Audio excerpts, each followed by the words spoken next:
Salut, j'espère que vous allez bien. Moi, ça va.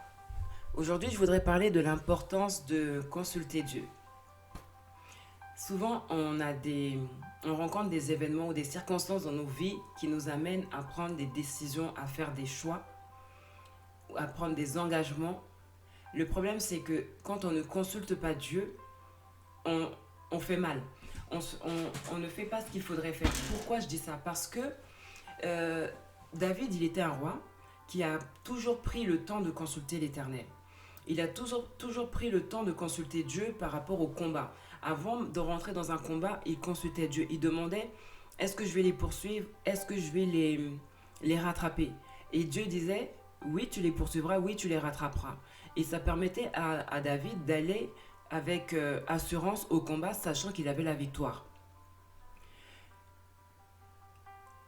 Parce que souvent, on s'enflamme, on s'engage. Mais on doit s'arrêter et se dire, j'ai un Dieu qui sait de quoi demain sera fait, qui sait de quoi le mois prochain sera fait. Les conséquences de nos décisions d'aujourd'hui, on ne les voit pas, on ne les connaît pas. Dieu seul les connaît. C'est pourquoi c'est important de consulter Dieu avant de prendre, avant de prendre des décisions. Parce que la Bible nous dit, euh, tel homme emprunte telle voie, mais cette voie en fait mène à la mort. On a l'impression que les décisions qu'on prend sont bonnes, mais c'est l'échec, c'est la ruine, c'est l'humiliation, c'est la destruction, etc. Nous devons vraiment apprendre à avoir comme premier réflexe, comme habitude, comme mode de vie de consulter l'Éternel avant de faire quoi que ce soit. Le problème, c'est que nous, des fois, on se dit, voilà, je vais déménager et on choisit nous-mêmes notre ville, sans même consulter Dieu. Et ce qu'on fait là, Dieu nous le reproche. Ésaïe 31 nous dit, malheur aux enfants rebelles, qui prennent des décisions sans moi, qui font des alliances sans ma volonté et qui descendent en Égypte sans me consulter. Ça veut dire que bien souvent, on fait des alliances avec des personnes sans la volonté de Dieu et après on s'étonne pourquoi on essuie la déception euh, par rapport à la personne ou aux personnes des relations dans lesquelles on s'est mis. Souvent, on se dit, on va aller à tel endroit sans consulter Dieu et quand on arrive là où on a voulu aller, ça ne marche pas. Parce que ce n'était pas dans le plan de Dieu, parce qu'on n'a pas consulté Dieu. Souvent, on prend des décisions sans Dieu. Et après, on s'étonne que ce qu'on a fait n'a pas marché. Nous devons vraiment reconsidérer nos manières de faire et, euh, et prendre l'habitude de consulter Dieu. Nous devons consulter Dieu pour savoir ce qui ne va pas dans nos vies. Plutôt que de se tenir la tête, de se lamenter, mais pourquoi ça ne marche pas? Ou bien d'être défaitiste et d'avancer malgré tout avec des cycles négatifs, des problèmes familiaux qui se répètent, nous devons consulter Dieu. David avait constaté qu'il y avait la famine dans le pays. Et il a consulté Dieu. Il n'a pas juste constaté la famine et cherché des moyens par lui-même d'y mettre un terme. Il a demandé à Dieu pourquoi cette famine. Et Dieu lui a répondu, c'est à cause de Saül et de tout ce qu'il avait fait. Dieu a donné une réponse à David. Il lui a dit, voilà le pourquoi du comment. Parce qu'il y a eu quelqu'un pour prier, quelqu'un pour demander pourquoi, et Dieu pour répondre. Consultons Dieu. Ne soyons pas du genre à assister comme impuissants à ce qu'on vit, à ce qu'on voit dans nos vies, dans nos familles. Si on consulte Dieu, si on le cherche de tout notre cœur, il va nous répondre. Si on le cherche de tout notre cœur, il va nous donner les révélations, les réponses dont on a besoin. Parce que tout ce que le Seigneur va nous révéler seront des choses condamnées pour le monde de l'ennemi. Donc, consultons Dieu, demandons-lui qu'est-ce qui ne va pas, pourquoi ce cycle, pourquoi pas de mariage dans la famille, pourquoi tant de décès à tel âge, pourquoi euh, pas de réussite scolaire, pourquoi. Et Dieu nous révélera les choses. La raison de la famine dans le pays était due à des actes posés par Saül et les siens. Mais David n'allait jamais le savoir s'il n'avait pas demandé, s'il n'avait pas consulté Dieu. Donc quand quelque chose ne va pas, ne sois pas à la recherche ou juste à prier, à chercher les démons, tout ça. Consulte Dieu et Dieu te donnera les réponses adaptées à la situation que tu rencontres, que tu traverses, que tu déposes devant son trône. De la même manière que Rebecca, elle était stérile. Isaac a invoqué Dieu pour elle. Elle est devenue enceinte, mais dans sa grossesse, elle a vécu l'inconfort. Dans sa grossesse, elle a vécu le tumulte dans son sein. Elle-même, elle a vécu cet inconfort d'avoir ses enfants qui se heurtaient dans son ventre. Elle s'est dit, mais puisque c'est comme ça, pourquoi je suis enceinte? Au lieu de se plaindre et de peut-être murmurer, elle a été consulter Dieu. Certainement, elle lui a dit, mais Seigneur, tu m'as fait la grâce d'être enceinte. Aujourd'hui, regarde, mes enfants se heurtent dans mon sein. Regarde les douleurs, l'inconfort. Il se pourrait même que je puisse mettre au monde des enfants morts-nés.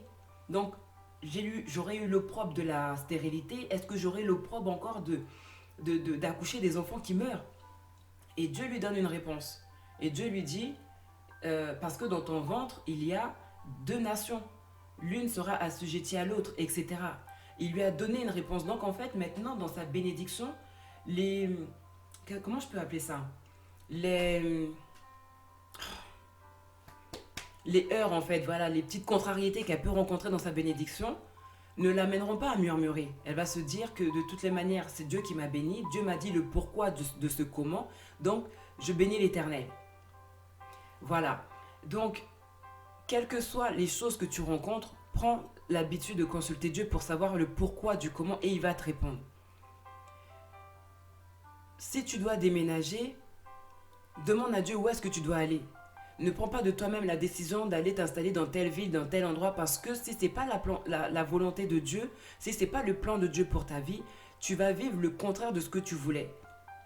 Donc, pour appuyer ce que je suis en train de dire, David, il avait demandé où est-ce qu'il allait aller habiter. Il a dit, est-ce que je monterai à Juda? Dieu lui a dit, oui, tu monteras à Juda. Où à Juda? À Hébron. Et il s'est installé 7 ans à Hébron. C'était le plan de Dieu pour sa vie. C'est ça qui est beau, c'est ça qui est... Voilà, quand tu consultes Dieu, les résultats sont au-delà de tes espérances. Les résultats sont au-delà de ce que tu peux imaginer. C'est pourquoi c'est important de faire de Dieu tes délices et il te donnera ce que ton cœur désire et même au-delà, infiniment au-delà de ce que tu peux imaginer, demander, espérer, attendre. Mais si jamais tu consultes Dieu et qu'il ne te réponde pas, ne fais pas comme Saül. Ne cherche pas le secours ni le recours des choses humaines.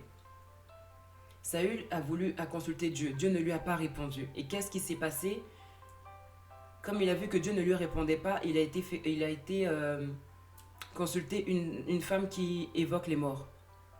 Il a été chercher le secours déjà dans ce qui était interdit et il a été chercher le secours humain. Il voulait à tout prix une révélation, il voulait à tout prix une réponse, au point même de faire ce qu'il ne fallait pas. Quand Dieu ne te répond pas, Dieu sait pourquoi. Il te répondra d'une manière ou d'une autre. Ne soyons pas impatients, parce que des fois aussi c'est l'impatience qui nous amène à faire justement ce genre de choix, à aller vers des personnes que Dieu nous interdit, au lieu de rester devant son trône et d'attendre. Et d'observer aussi autour de nous les signes, parce que Dieu parle tantôt d'une manière, tantôt d'une autre. Et des fois, c'est nous seulement qui ne comprenons pas. Quand on consulte Dieu pour quelque chose, dans l'attente de sa réponse, nous devons aussi être ouverts à ce qui peut se passer autour de nous. Parce que comme je viens de le dire, Dieu parle tantôt d'une manière, tantôt d'une autre. Des fois, il y a des signes, il y a des réponses, mais c'est nous qui ne faisons pas attention parce qu'on attend que Dieu nous réponde d'une manière particulière. Mais Dieu ne fait pas comme nous on veut. Et si jamais tu pries Dieu comme Ézéchias pour une maladie, s'il te guérit, sois reconnaissant, sois reconnaissante. Manifeste de la gratitude. Parce que Ézéchias, lui, n'en a pas manifesté. Dieu l'a guéri. Il lui a donné une parole, il lui a donné un miracle. Il s'est enorgueilli. Il n'a pas été reconnaissant. Et ça a soulevé la colère de Dieu contre lui, contre Jérusalem, contre tout le royaume de Juda. La Bible nous dit, en tout temps, rendez grâce à l'Éternel. Remercions-le. Quand il nous a révélé les choses, quand il nous a guéris, quand il nous a délivrés, quand il a fait les prodiges qu'on lui a demandé ou voilà, pour lesquels on a prié, soyons reconnaissants.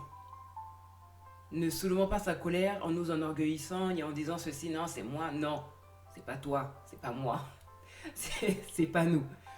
Donc voilà. Et si tu as l'habitude de faire les choses d'une manière, Dieu, quand tu vas le consulter, il va te donner une stratégie. C'est David. David, il a demandé à Dieu, est-ce que je vais monter contre eux? Et Dieu lui a dit, non, tu ne monteras pas contre eux. Tu te détourneras d'eux et tu tomberas sur eux vis-à-vis. Donc là où par exemple David arrivait par derrière pour avoir ses ennemis, ses adversaires, Dieu lui dit non, cette fois-ci tu vas procéder différemment, tu vas les contourner et tu vas tomber sur eux vis-à-vis. Donc même Dieu te donne des stratégies. Si tu consultes Dieu pour une affaire, pour une situation, pour quoi que ce soit, des choses par exemple que tu avais certainement l'habitude de faire, lui va te donner une stratégie, une autre stratégie pour avoir un autre résultat. Faisons de Dieu notre délice, notre source, notre référence et il nous donnera vraiment au-delà de ce qu'on peut imaginer, de ce qu'on peut attendre. Mais ne nous consultons pas nous-mêmes, consultons Dieu avant de prendre des décisions. Parce qu'il connaît les choses cachées, il connaît les choses à venir et nous ne voyons pas plus loin que l'instant que nous avons. Sur ce, bon courage.